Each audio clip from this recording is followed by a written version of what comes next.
We are live on our YouTube and our Facebook channel.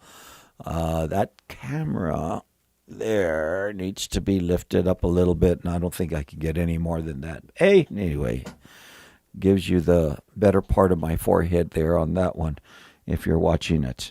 Good morning, good morning, good morning, Las Vegas, and good morning to our social media people that are coming in.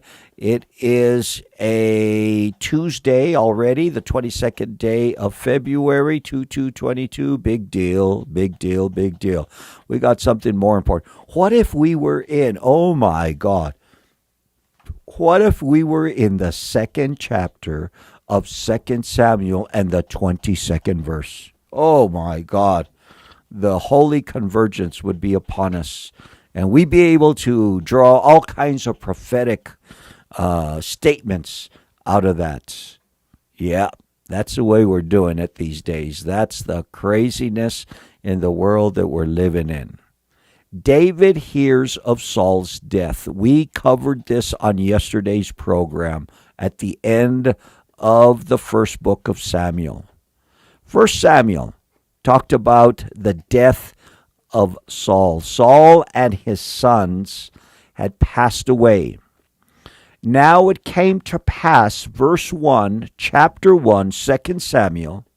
Now it came to pass after the death of Saul, when David had returned from the slaughter of the Amalekites, that David had stayed 2 days in Ziklag.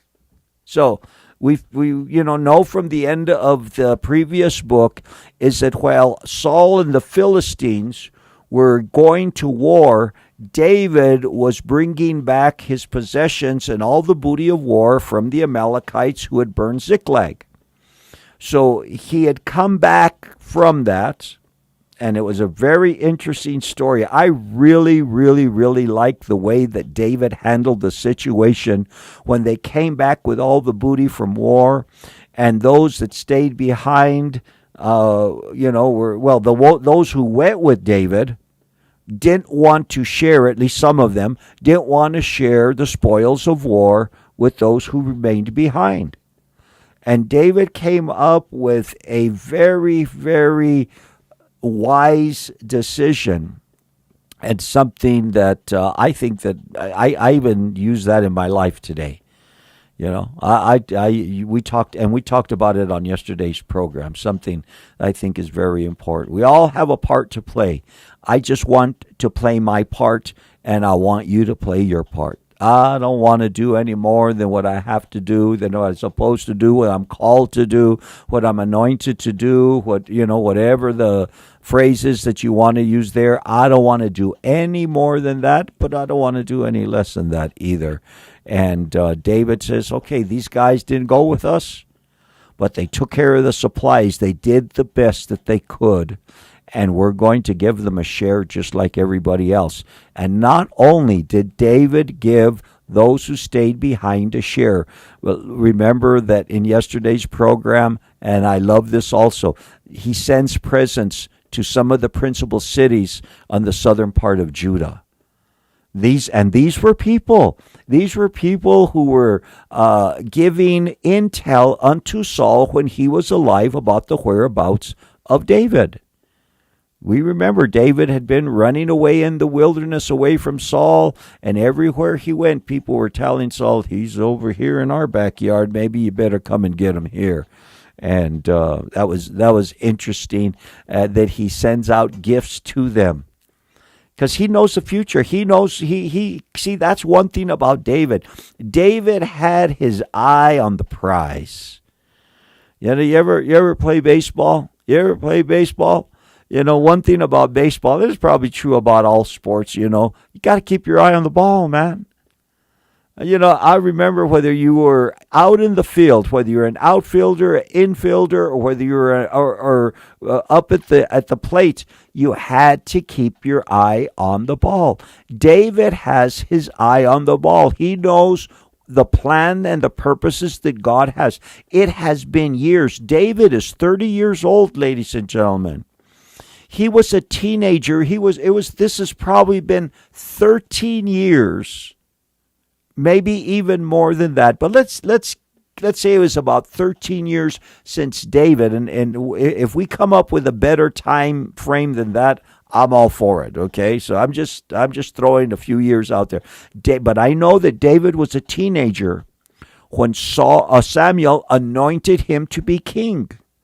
So this guy, he's always known the way he treats Saul, the way he treats the people that are in Judah and around Israel, the way that he treats their enemies, whether it's the Amalekites, the Moabites, the Philistines, all of these, David has his eye on the ball. He knows that day that his life was changed forever and ever when Saul says, don't you have another son, Jesse?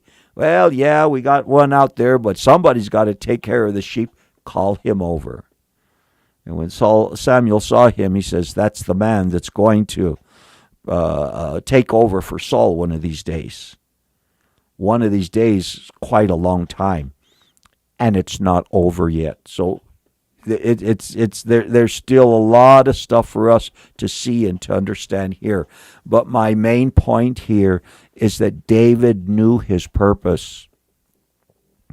And David was always making his decisions, waking up every morning, knowing that God had a bigger purpose for his life, and he did not lose focus of that. I'm telling you, when you can discover your purpose, when you can discover the why, a lot of people trying to live other people's lives. Oh, I wish I was like Joel Osteen, or I wish I was like, I'm thinking of a pastor's name from Jimmy Evans. I wish I was like, no. Let Joel be Joel, and let Jimmy be Jimmy, and let Freddie be Freddie. Let's just be who we are in God. And I'm telling you, when you discover that and you know that, and you walk in that, it's so much easier. Sure, there's going to be trials and tribulations. It's not going to be an easy road. The Bible says that through much tribulation, we will enter into the kingdom. And if you want me to give you a bigger definition of what God has for you, here it starts off. Seek first the kingdom of God and his righteousness. And within that kingdom, we are all going to have jobs. Each and every one of the tribes they had in the call of Israel, they all had their particular things that Yahweh wanted them to do. They all had their strengths and they all had their weaknesses. And when they came together under the banner of God, under that covering of God, the fulfillment and the completion of what God is trying to do in their lives was there. And David just knew. David knew where he was headed. He didn't know how he was going to get there. He didn't know when he was going to get there. I'm convinced that he did not know how and he did not know when he was going to get there, but he knew one of these days he was going to get here. It's been well over 10 years in David's life that Saul has been the king. David has had opportunity to bump him off twice. David has had a lot of opportunity to bring out all his warts and his pimples and all his inconsistencies. And what he's done is he has blessed Saul until the day that he died. It came to pass after the death of Saul, when David had returned from the slaughter of the Amalekites. David had stayed 2 days in Ziklag. On the third day, behold, it happened that a man came from Saul's camp with his clothes torn and dust on his head. And so it was, when he came to David, that he fell to the ground and prostrated himself and said to him, "Where have you come from?" And he said, "I have escaped from the camp of Israel." So this man says, I just came from that battle. David had been for 2 days. David had been, looking at, probably taking a catalog of all the things that he brought back from his war with the Amalekites. He just had a battle with the Amalekites and not sure what was going on in Saul's life. And this man that has come from Saul's camp falls down before David. And David said to him, where have you come from? So he said to him, I have escaped from the camp of Israel. Then David said to him, how did the matter go? So we knew that there was war. We knew that they were they're kind of like the Ukraine and Russia have been for weeks now. You know, they're on the border. David knew that sooner or later something was going to happen, and I guess it's happening right now in the Ukraine. It sounds like if they've started the battle. You don't get a lot. It's hard to find any real information on what's going on in our media. Surprisingly so. If somebody has a source, let me know.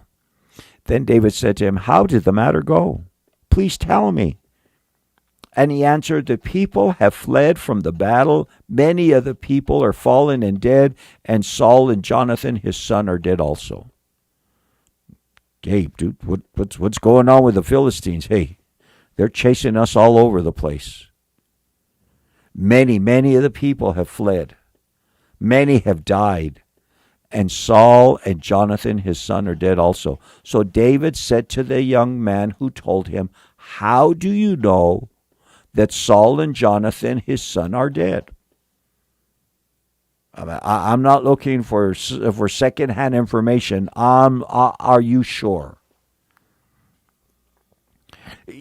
Well, this was a stepping stone for David, but he really doesn't see it that way. I mean, this is going to be a time of promotion for David. This could be him. This could have been an opportunity for him to say, well, good, he got what he deserved. It's about time. Where's the robe? David said to the young man who told him, how do you know that Saul and Jonathan, his son, are dead? Here's another thing that I see. There's a lot of self-promotion going on in the church today. There's a lot of people that they see a place, they see a pulpit, they see an office, with a real nice a mahogany desk on it. They see a lot of stuff and they want to fill it. Oh, you better be careful with that. You better be careful with that. So David said to his young man who told him, how do you know that Saul and Jonathan, his son, are dead? Then the young man who told him said, as I happened by chance to be on Mount Gilboa, there was Saul leaning on his spear, and indeed the chariots and the horsemen followed hard after him. So we had learned in the end of 1 Samuel that Saul had fallen on his own sword. I guess he even tried it with his spear when we get into 2 Samuel. And there he was, leaning on his spear. Well, I guess he could lean on his spear. Doesn't mean that he had pierced himself with his spear, but he was using it kind of like a crutch. And indeed the chariots and the horsemen followed hard after him. When he looked behind him, he saw me, and he called me and answered, and I said, here I am. So he said to me, who are you? So I answered him, I am an Amalekite. And he said to me, please stand over me and kill me, for anguish has come upon me, but my life still remains in him. So I stood over him and killed him, because I was sure that he could not live after he had fallen. Oh, now you're a doctor, Amalekite. Now you're a doctor. Now you're the one that's, wanting to sign the death certificate over Saul. And maybe he was, but he says, I killed him. He told me to kill him. He told me to finish him off. I saw the armies of the Philistines coming after him. They were going to get him, so I did him a favor. David didn't see it as a favor at all. I stood over him, killed him, because I was sure that he could not live after he had fallen. And I took the crown that was on his head and bracelet that was on his arm, and have brought them here to my Lord. So let me tell you, this guy thinks he's going to find the favor of David.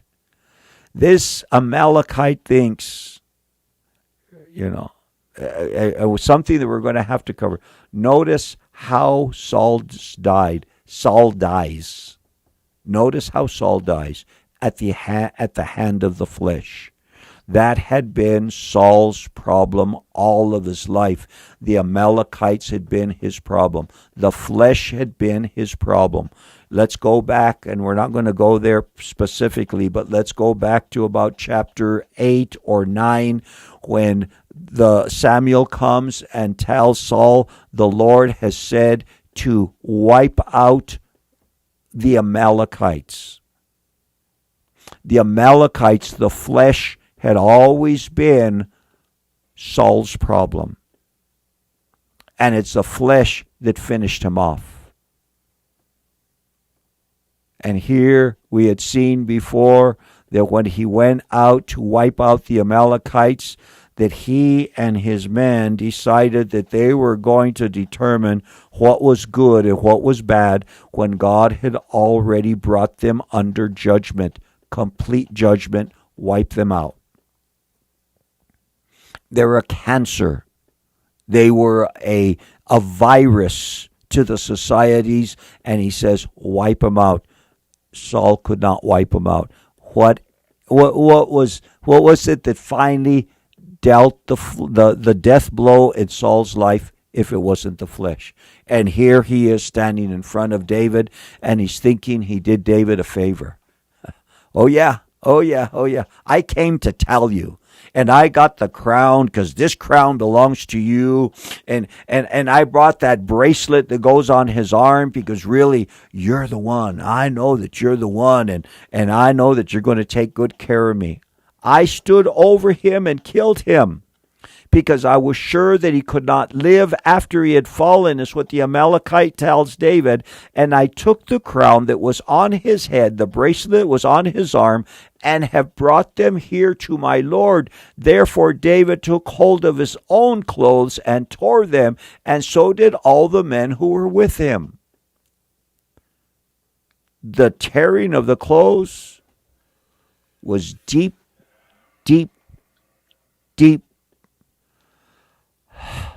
What would we call it? What would be the right word?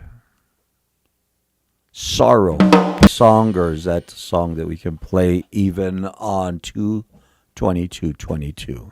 Russ Taff singing Go Tell It on the Mountain. It is 30 minutes after the hour. 33 degrees is our current. Oh, there's the threes. The 30 minutes after with 33. Oh my God. Let's get into a weather report. Mostly sunny today, high around 49, windy with a southwest wind 18 to 26, gusts today up to 37 miles per hour. Tomorrow, partly cloudy, 30% chance of snow showers, high around 32 with a south wind 14 to 24, gusts up to 33 miles per hour.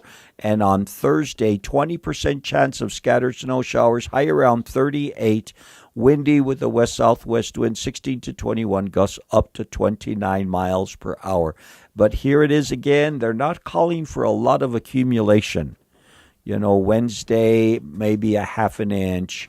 Wednesday night, maybe another half an inch on top of that. And Thursday, they're not even forecasting what they think. So, hey, anything can happen. Anything can happen. We could have something park over us that they don't even know about and that haven't seen coming and dump on us. You just never know what's going to happen. Therefore, David took hold of his own clothes and tore them, and so did all the men who were with him. I'm noticing something here. I'm noticing that these men' attitude towards Saul have changed. Who are these men who were with David? It started off when David had to flee from Saul. David goes by himself to the cave of Adullam when Jonathan finally tells him, yes, my dad does want to kill you. And David goes out into the wilderness. He goes to the cave of Adullam, and his family follows him and finds out where he's at, and they attach themselves unto David because they were next on the list.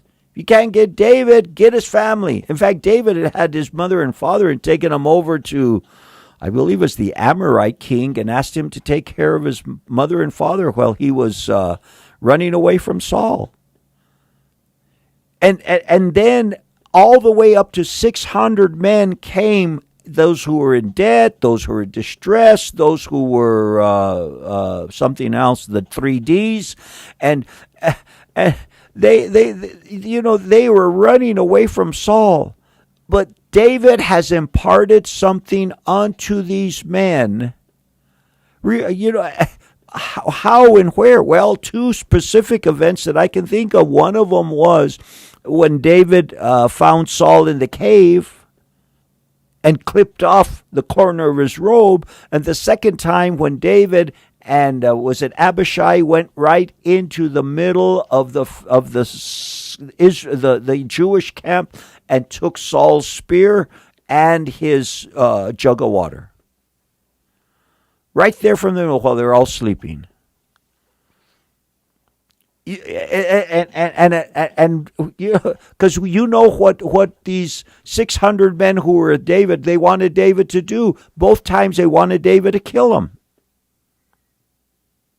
And I see something different. David took hold of his own clothes and tore them. So did all the men who were with him. They're learning a lesson. They're learning a lesson from David that Saul was not their enemy. Saul has passed away, and they're mourning for him. Verse 12 says, they mourned and wept and fasted until evening for Saul and for Jonathan his son, for the people of the Lord and for the house of Israel, because they had fallen by the sword. In the flesh, oh yeah, the wicked king is dead, or wicked queen. What is that old song that they used to sing? I don't know, probably from a nursery rhymes. The wicked king is no. These guys, Saul has passed away, and instead of celebrating, they're mourning, because David says, "Listen, Saul is the anointed of the Lord. God called him. God put him there. We're not going to take him out. He has an anointing upon his life, and don't think that I'm going to be the one that's going to short-circuit anything that's God doing." And David had always waited for God to do what God wanted to do in the situation, knowing that he was going to be king one day. To me, it's a remarkable story. To me, it is a fantastic lesson on character. David said to, let me tell you, I have a prayer line open for you. I should have said this at the beginning of the hour. 505-425-3717 is prayer line, and that is open for you till 8 o'clock in the morning. Let me give you that number one more time. It is 505-425-3717. Also, let's check to see if anybody's out there. Leonard, good morning, Leonard. Darlene, good morning. Debbie, good morning. Chana, good morning. Chana, your kitchen is probably all tore up. They're putting some work on her house. John Gonzalez, good morning, John. Like seeing you on Facebook. Would like to see you in person, Mr. Gonzalez. Corrine and Mike are out there. Andrea and Tommy are out there. And here's what Andrea says. Tearing his clothes was for him a means of expressing his sorrow at the death of a king, or feeling remorse for having quickened the death of Saul. There you go, Andrea. Dang, that's my girl there in Spania doing it, making it happen. They mourned and wept, verse 12,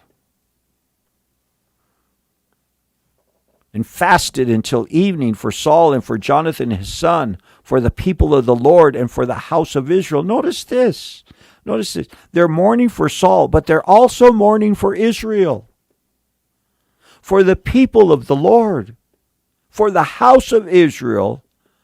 because they had fallen by the sword. So, it didn't bring any comfort or any joy or any sense of happiness or completion to David's life that Israel had lost the battle with the Philistines and that Saul had passed away.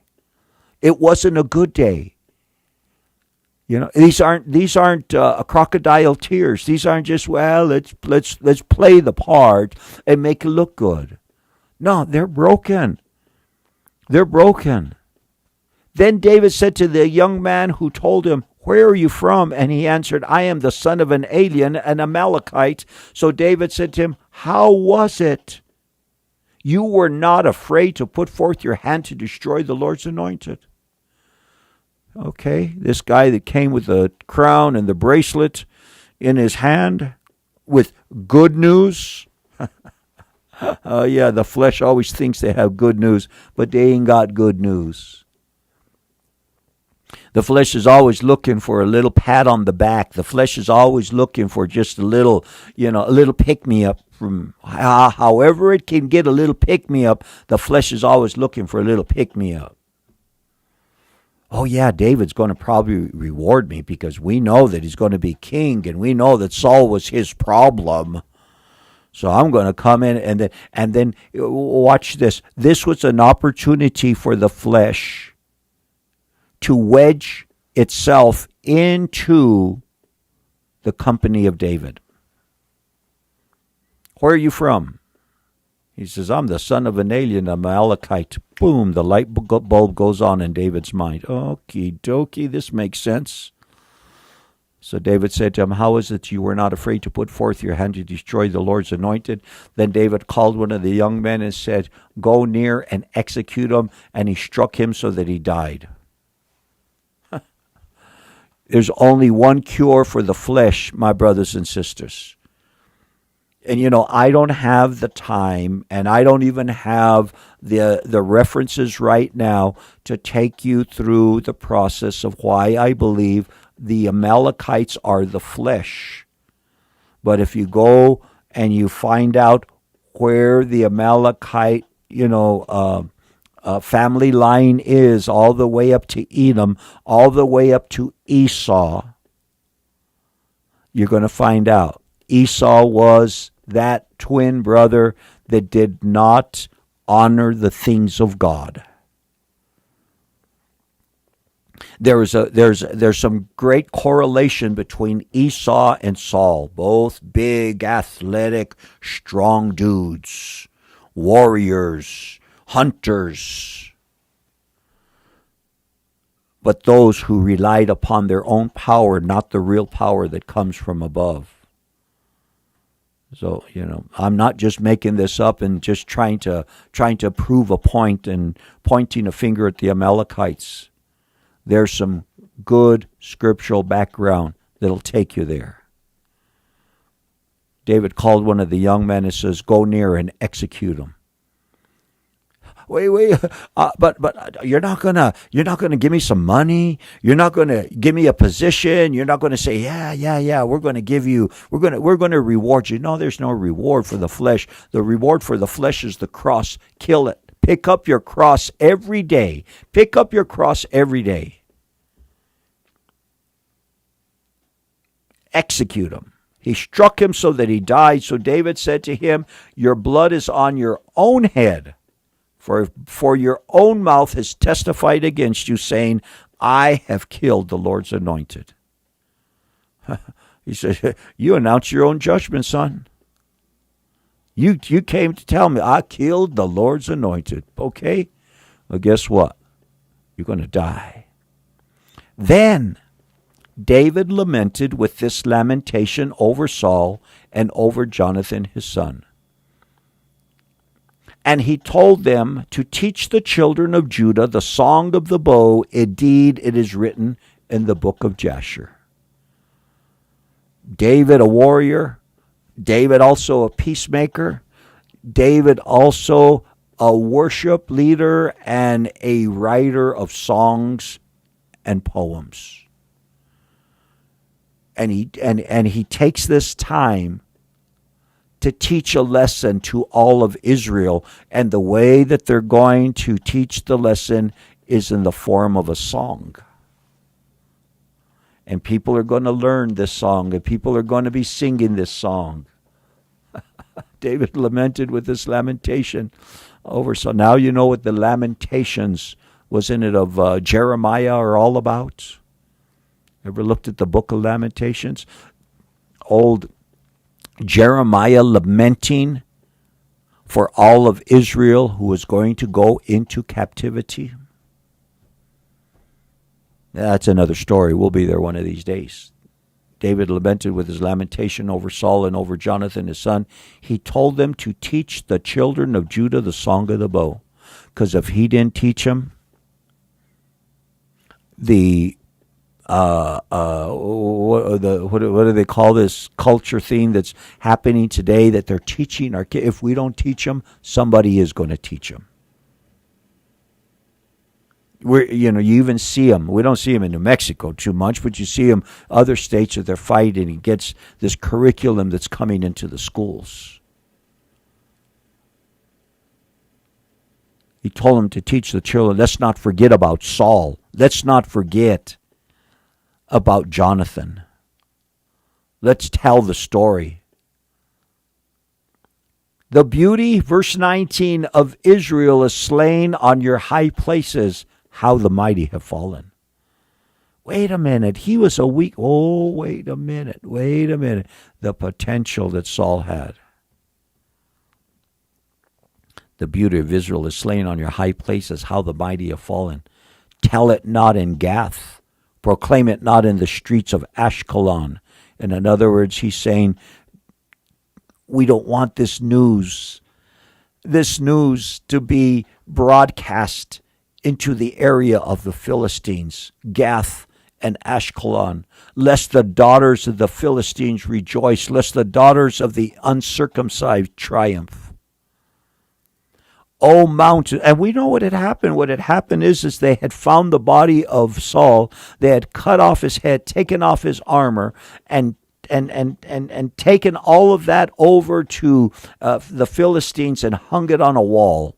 A headless body with the armor stripped off of it. And the same way that David had been marching around with the head of Goliath is a way that they were marching around with the head of Saul in Philistia.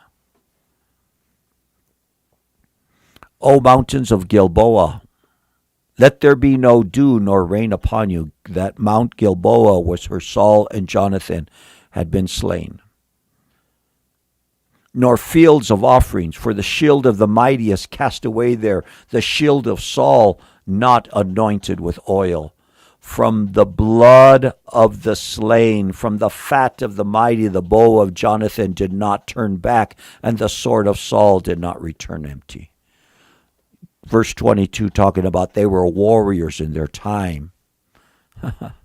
From the blood of the slain, from the fat of the mighty, the bow of Jonathan did not turn back. They didn't retreat. They went forward. They were warriors. They were intercessors. The sword of Saul did not. They didn't give up in the middle of the battle. Hello. Saul and Jonathan were beloved and pleasant in their lives. And in their death they were not divided. They were swifter than eagles. They were stronger than lions. Okay, they had some issues. Okay, they had some problems. But David says we're going to remember these. We're going to remember them for the good things, like a eulogy. It talked about that word eulogeo before, where we get the word eulogy. He needs to speak good things of. This is like a eulogy for Jonathan and for Saul. Oh, we could talk about all the bad things. We could talk about all the failures. Now today we're talking about the good things and the strength that they had. Fearless in battle. Verse 24 says, O daughters of Israel, weep over Saul, who clothed you in scarlet with luxury, who put ornaments of gold and apparel. How the mighty have fallen. In the midst of the battle, Jonathan was slain in your high places. We're going to teach this to all the children. We're going to teach this to those that they might know that they had men that stood up for them in their times, which was going to cause these children one day to grow up and say, we're going to stand like Saul and Jonathan did in their times. Yes, they were weak. Welcome to the human race. But the righteous fall, the Bible says. The righteous fall, but they get up every time. Repentance, ladies and gentlemen, true repentance.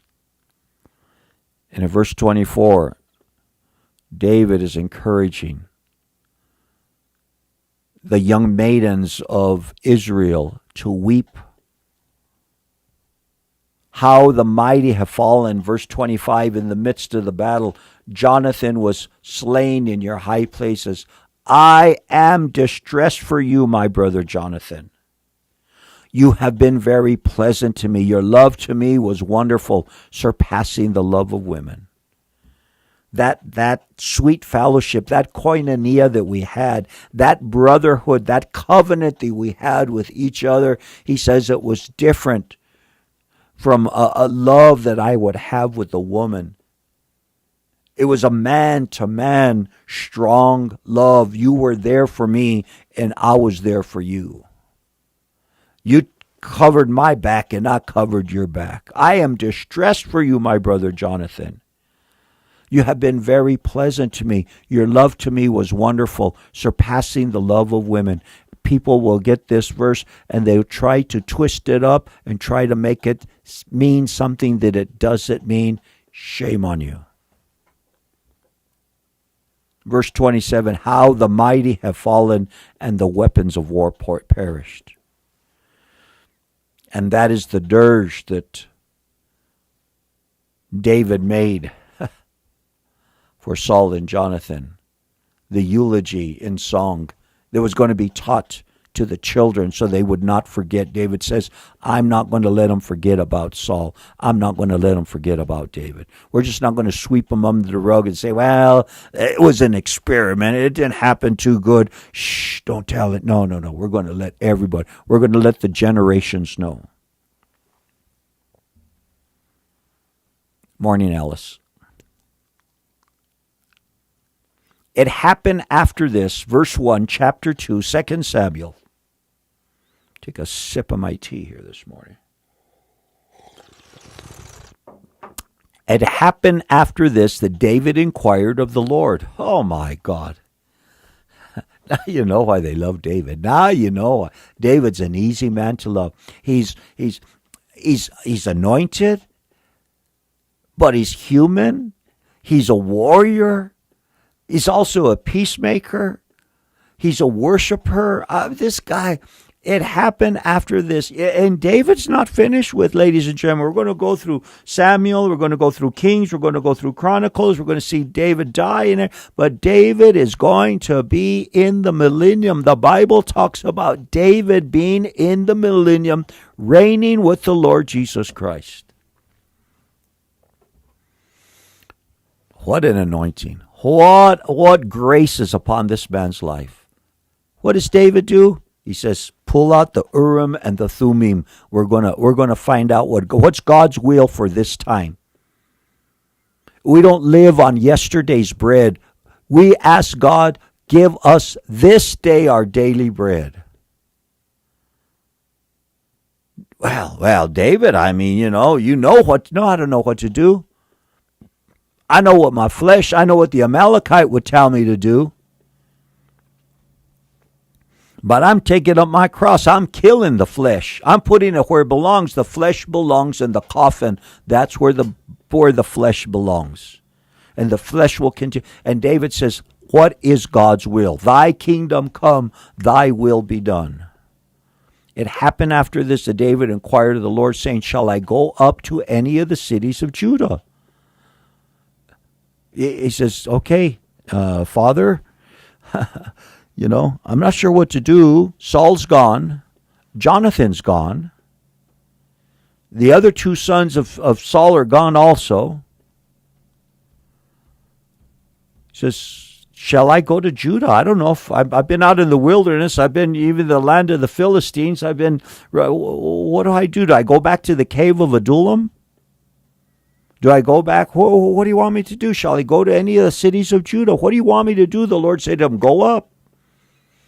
David says, where shall I go up? He says, go up to Hebron. Hebron was like right there in the middle of Judah. It wasn't on the border. It was right there. It was very close to Jerusalem. The Jebusites were still occupiers of Jerusalem. Joshua and the people who had come in after Moses' time had never been able to really take over Jerusalem. The Jebusites were there. Hebron was like the center. That was like the capital of Judah. One of the principal cities was Hebron. And God says, that's where you're going to go. I want you to go up to Hebron. So David went up there, and his two wives also, Ahinoam the Jezreelitess, and Abigail the widow of Nabal the Carmelite. And David brought up the men who were with him, every man with his household, so they dwelt in the cities of Hebron. David don't come alone. He's got these 600 dudes with him and their wives and all their children and all their possession. And they come up to the cities of Hebron and hey, any apartments for rent around here? Any jobs that we could get? David brought up the men who were with him, every man with his household, so they dwelt in the cities of Hebron. Then the men of Judah came, and there they anointed David king over the house of Judah. And they told David the men of Jabesh Gilead were the ones who buried Saul. David and his men go up to Hebron. The men of Judah come. The elders of Judah come to him. And they said, listen, we've known this. You know it. Samuel knew it. Saul knew it. Everybody knows it. Even the Philistines knew it. That you're going to be the king. Saul's not around anymore. Get ready, because we're going to anoint you king over the house of Judah. One tribe. One tribe. It's very easy to say, well, how about the other tribes? Where's the other ones? What happened? Well. Hey, David is just letting God work, letting God's will be done. They came to the men of Judah came. They anointed David king over the house of Judah. And there they told David, saying, the men of Jabesh Gilead were the ones who buried Saul. So David sent the messengers to the men of Jabesh Gilead and said to them, you are blessed of the Lord, for you have shown kindness to your Lord, to Saul, and you have buried him. The men of Jabesh Gilead had favor to pay to Saul, and in the time of Saul's need, they stepped up. They didn't kick back and they didn't say, well, too bad he's dead now. He did us a favor.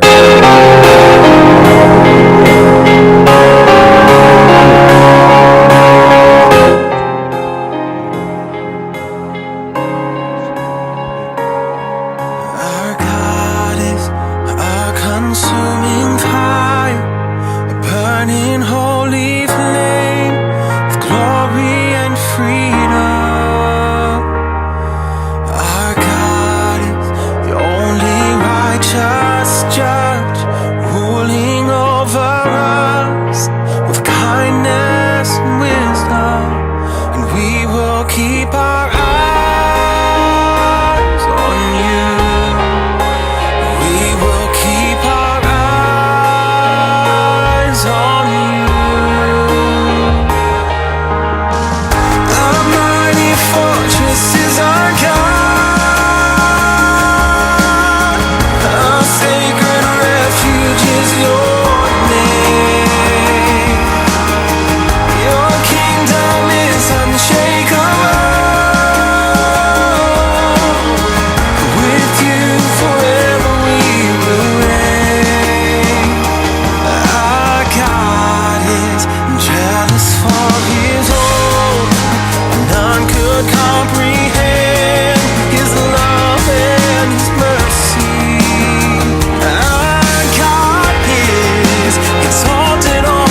I don't know what happened, ladies and gentlemen, but that song, we were right there in the middle of a song, and it just finished cutting off just a few minutes before 7 o'clock. 7 o'clock. But we're ready to go. Good morning, Las Vegas. You're listening to KLYN-LP, a ministry of Cornerstone Church right here in the beautiful, beautiful city of Las Vegas, New Mexico, where it's 35 degrees right now. We have a 6-mile-an-hour breeze coming out of the west-southwest, making it feel like 30 out there. Had to reboot that, and 35% is our humidity. Weather report coming up for us at the bottom of the hour. Weatherman says we're going to have a high today of around 49 degrees. Detailed report in about 30 minutes or so. We are in this second chapter of 2 Samuel. Want to remind you that we have a prayer line open for you for another hour at 505-425-3717. Also want to let you know is that for some reason or another yesterday in the middle of our teaching, a song came up on our YouTube and Facebook channel. And it happened around this time or so. And I'm talking and the music is playing, and it just didn't work out too good. It didn't work out, and I apologize for it. It happened, and we move on from there. So if you're going to listen to yesterday's program, there's going to be about 4 minutes or so of the talking head and the singing head at the same time. So the men of Judah came and they anointed David king over the house of Judah. And David sent messengers to the men. See, watch this. They told David, saying, the men of Jabesh Gilead were the ones who buried Saul. So David sent messengers to the men of Jabesh Gilead and said to them, you are blessed of the Lord Yahweh. You have shown this kindness to your Lord, to Saul, and have buried him. And now may the Lord show kindness and truth to you. I will also repay this kindness because you have done this thing. Well, whose side is he on? Is he on Saul's side? There was only one side in David. It was God's side. There was no east side. There was no west side. There was no denominational. It was God's side and God's people, and they were all in covenant together. And Jabesh, well, let me tell you what, remind you of what happened in Jabesh Gilead. In Jabesh Gilead is when the enemies of Israel had come to this city that was on the eastern border and said, you know what? We're going to take you guys out. They said, wait a minute. Don't. Let's make a covenant. Make a covenant with us. We'll be your servants, but you're going to be our servants. And but the covenant is going to be that we're going to poke out the right eye of every one of you guys here in Jabesh Gilead. And when Saul heard it, Saul got all of Israel together, and they went to Jabesh Gilead, and they pushed back the enemy, and they destroyed the enemy. And Jabesh Gilead did not forget when Saul's body was hanging on the walls of the bar there in Gath or Ashkelon or wherever they had put him. They valiantly went in and brought the body of Saul back. You are blessed of the Lord, verse 5. You have shown this kindness to your Lord, to Saul, and have buried him. And now may the Lord show kindness and truth to you. I will repay this kindness because you have done this thing. Wasn't a whose side are you? Oh, well, I guess you guys were really... No. Why did you go get his body? Now they're... No. It was a great thing that you've done. Now, therefore, let your hand be strengthened and be valiant, for your master Saul is dead, and also the house of Judah has anointed me king over them. So he tells the guys of Jabesh Gilead, you're blessed. Be strong. Be valiant. Thank you for your courage. They sent their Navy SEALs over. They sent the Green Berets over to get them. They brought him back. Let your hands be strengthened and be valued, for your master Saul is dead. Also the house of Judah has anointed me king over them. But Abner, verse 8. Just about the time you thought it was going to get real nice and beautiful little story, and they lived happily ever after. It's never that way in the Bible, man. Not until the end of the end of the end. Even the millennium, even for 1,000 years, there's going to be battles and wars and confrontations. We're in one right now. But Abner, the son of Ner, commander of Saul's army, took Ishbosheth, the son of Saul, and brought him over to Mahanaim, and made him king over Gilead. Who is Abner? Abner was the head of Saul's army. We would probably have called him a general or something like that, but he was the head of the army of Saul. And Abner says, wait, we got to keep this Saul theme going over here. And the proper, the proper lineage is that we keep, and there's a son. Saul has a son. Oh yeah, they all died. No, there's another one. His name is Ishbosheth. Say that fast 3 times. But Abner, the son of Ner, commander of Saul's army, took Ishbosheth, the son of Saul, and brought him over to Mahanaim, and made him king over Gilead, over the Asherites, over Jezreel, over Ephraim, over Benjamin, and over all Israel. Ishbosheth, Saul's son, was 40 years old when he began to reign over Israel. Why had we not heard of this guy before? Because let's do it again. I did a quick search on Ishbosheth, and I don't find anything till this. We didn't hear about him in 1 Samuel. We didn't hear him in the first chapter of 2 Samuel. I'm not doubting that he's a son. The Bible never says that he wasn't a son of Saul. Where'd this guy come from? Well, Abner says, I'll take this. Where were the priests? Where were the Levites? Saul had killed most of them, if you remember that story. There was a void. I see a void in Israel right about now. God's going to fill the void. We know who he's going to fill it with. We know that he's been planning to do it, but there's still a void. And Abner says, okay, bring the boy over. We're going to anoint him king. Ishbosheth, Saul's son, was 40 years old when he began to reign over Israel. He reigned 2 years. Only the house of Judah followed David. Most lists of the kings of Israel that you're going to see are not even going to include Ishbosheth's name there. But he did reign for 2 years. Only the house of Judah followed David. So you have 11 of the tribes following Ishbosheth, and in Judah you have David reigning. At the time that David was king in Hebron over the house of Judah was 7 years and 6 months.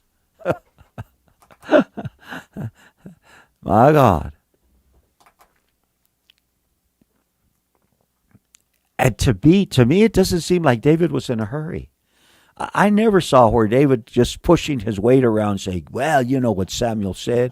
I still got the oil, man. I mean, I got the picture when he was there, and we got videos, and it's on my YouTube channel. And you can. No. David was never in a hurry.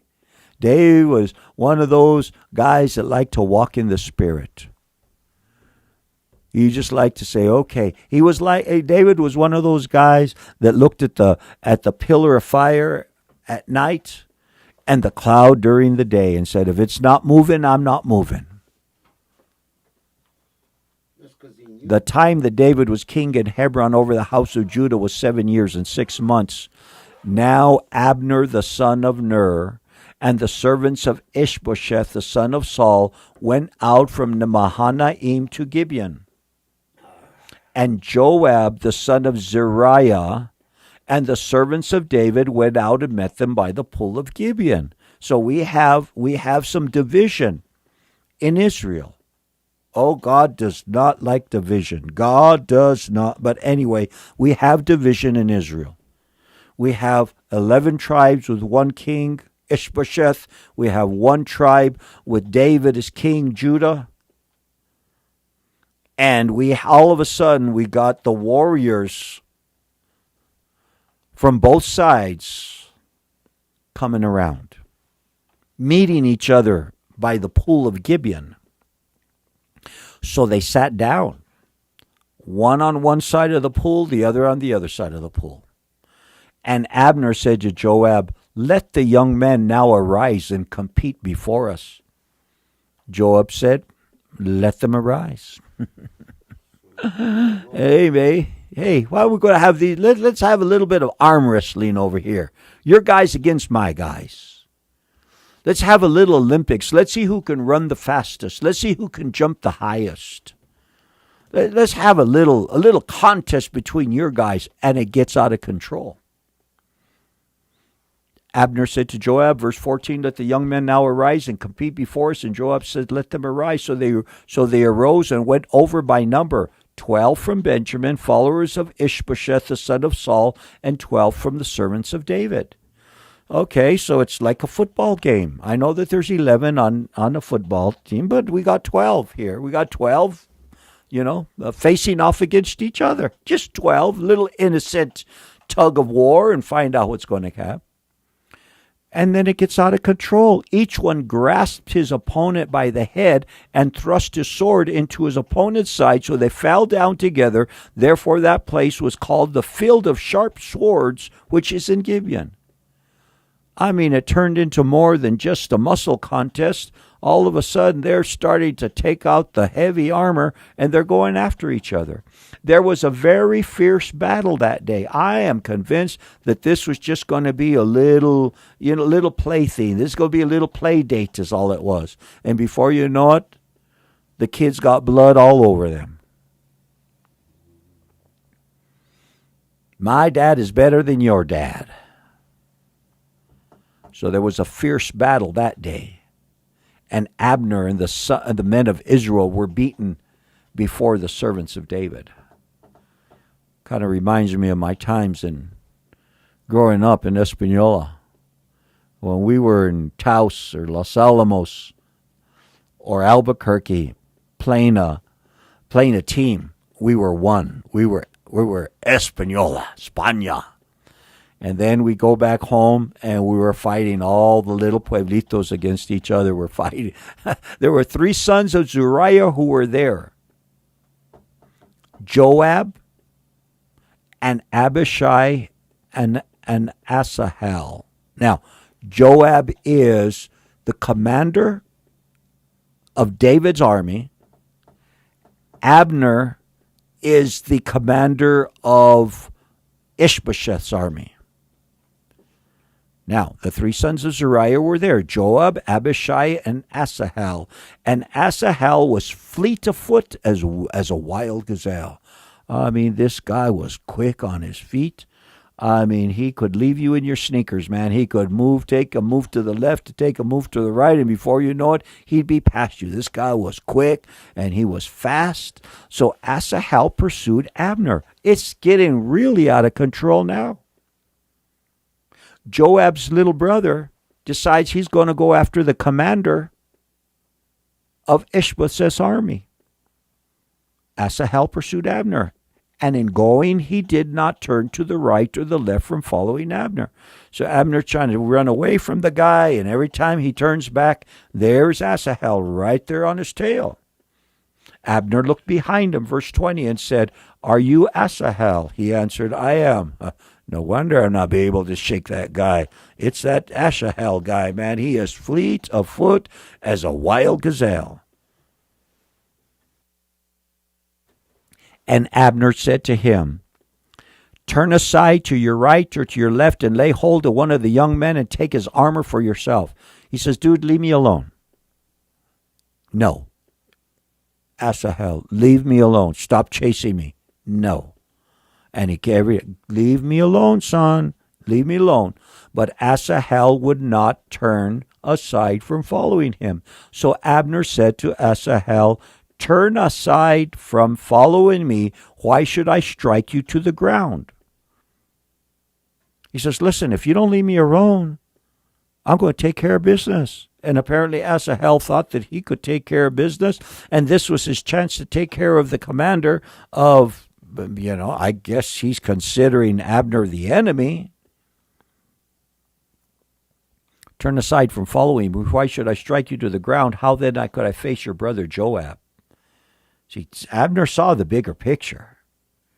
Abner knew that he had the skills. He's a commander. I mean, he's not just a young man who's fleet of foot. He's a seasoned warrior. It says, turn aside from following me. Why should I strike you to the ground? How then could I face your brother Joab? However, he refused to turn aside. Therefore, Abner struck him in the stomach with the blunt end of the spear. He warned him, and he warned him, and he warned him. And I imagine that Asahel was swinging his sword, and Abner knew, you know what, this guy's serious. And he gets his spear, and he gets the blunt end of the spear and just pushes it back and forces it into the midsection of Asahel. Struck him in the stomach with the blunt end of the spear so that the spear came out his back. This don't mess with the Marines, baby. Oh yeah, you got your sweater, your school sweater full of all kinds of letters of all the, but this is war, son.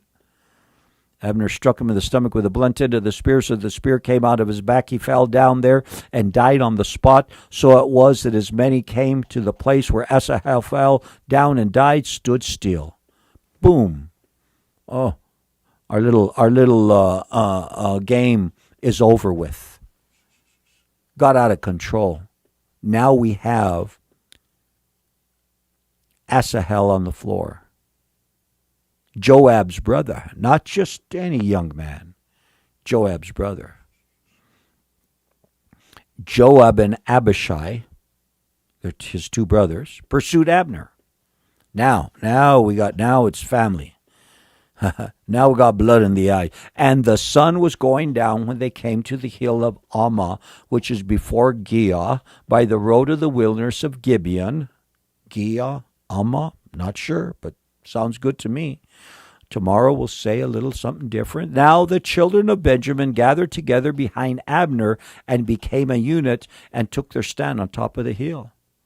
So all of a sudden the brothers, are want to get Abner because he finally took care of Asahel, and Abner is taken off, and they keep running after him. And then all of a sudden they come up to a hill, and there's the men of Benjamin protecting Abner, taking their stand on top of a hill. And Abner called to Joab and said, "Shall the sword devour forever?" Are we going to continue this thing? Is this what we're going to do? Do you not know that it will be bitter in the latter end? Abner says, listen, this thing's got to stop now, man. How long will it be then until you tell the people to return from pursuing their brethren? When's this whole thing going to stop? How many more people have to die? How many of our brothers? Joab said, as God lives, unless you had spoken, surely then by morning all the people would have given up pursuing their brethren. He says, we would have gone on all night long, buddy. We would, unless you would have said something. But now, and what Abner does is Abner calls a truce. Abner says, this is enough. Joab knew that it was enough, but hey, pride gets in the way. It was my brother. As God lives, unless you had spoken, surely by morning all the people would have given up pursuing their brethren. So Joab blew the trumpet. All the people stood still and did not pursue Israel anymore, nor did they fight anymore. It was over. That finished it off. or did it? Then Abner and his men went on all that night through the plain, crossed over the Jordan, and went through Bithron, and they came to Mahanaim. So Abner and his men cross over the Jordan, go back home. So Joab returned from pursuing Abner, and Joab goes back to his home. And when he had gathered all the people together, there were missing of David's servants 19 men and Asahel. So 20 of David's soldiers had died. But the servants of David had struck down of Benjamin and Abner's men 360 men who died, one for every day of the year. You know what? I thought their calendar had three, but it doesn't say, that had anything to do with the year. All it says is that 360 men of Abner's army had died and only 20 men of David's army. Then they took up Asahel, buried him in his father's tomb, which was in Bethlehem, and Joab and his men went all night, and they came to Hebron at daybreak. Let's get into verse 1, chapter 3 here just for a little while, okay? Because we got a few minutes that we can cover this, and then we'll be back here tomorrow. In fact, it'd probably be good advice for me, as I'm advising myself, to put a bookmark on the next chapter. Now, watch this. Oh, classic. This is classic in my eyes. There was a long war between the house of Saul and the house of David, but David grew stronger and stronger, and the house of Saul grew weaker and weaker. What does that mean? What does that mean? Let me tell you what I think it means. I'll tell you what it means. The flesh is growing down, and the things of the Spirit are going up. Somebody is, you know what? Wasn't it John the Baptist said, "I must decrease so that he can increase." And see here, kind of a good example. John the Baptist knew his time. John the Baptist knew his place, but he knew the seasons that he was in, and he knew that his season was drawing close to an end. That's why he said, "I must decrease."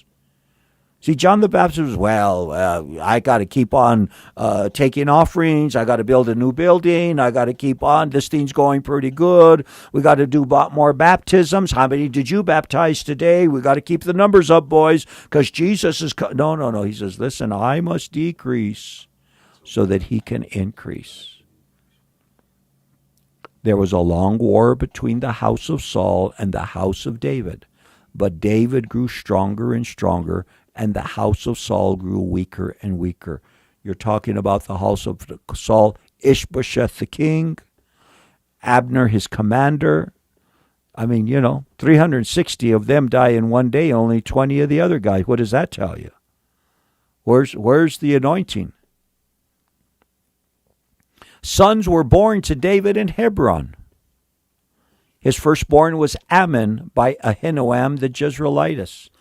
His second, Chileab, by Abigail, the widow of Nabal the Carmelite. The third, Absalom, the son of Maacah, the daughter of Talmai, the king of Geshur. The fourth, Adonijah, the son of Haggith. The fifth, Shephatiah, the son of Abitai. The sixth, Ephraim, by David's wife, Eglah. These were born to David in Hebron. David had a bunch of kids, baby, and he had a bunch of wives to go along with it. 6 of them are born there. 6 of them are born there, each one from a different woman. That's where we're going to continue tomorrow. And don't get the idea, well, I guess I can have all kinds of children now myself.